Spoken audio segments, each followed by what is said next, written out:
If you know the gospel stories well, today's reading from the Acts of the Apostles might have struck you as eerily similar to a story from the Gospel of John, chapter 6.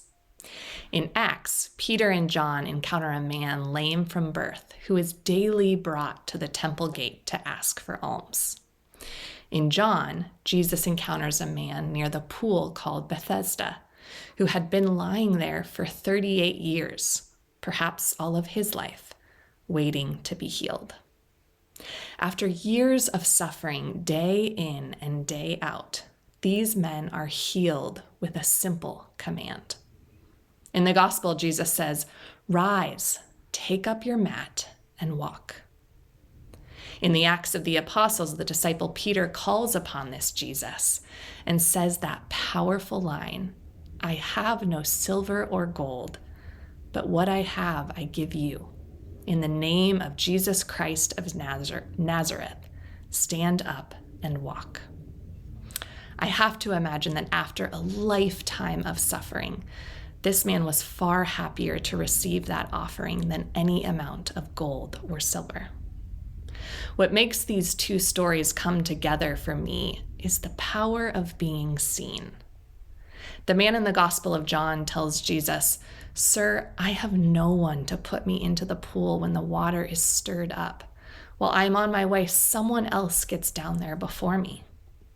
No one had seen him or paid enough attention to him in the 38 years he had been lying there to help him. But Jesus sees him immediately. And in the story from Acts, we read that both Peter and John looked intently at the man at the gate and urged him to look at us. Others had walked by the man for years, and perhaps with kind intentions tossed a few coins into his basket. But Peter and John, inspired by the witness of Jesus in his own ministry, really saw him. And in that mutual gaze between the disciples and the man, God's gaze, something happens. The power of empathy, the power of love, the power of justice that comes from connection, that can work miracles. But empathy, love, justice, those aren't things that necessarily come from charity. They come from knowing, being known, from seeing and being seen. This does not dismiss the importance of charity. Charity has built churches and hospitals, feeds the hungry, clothes the naked.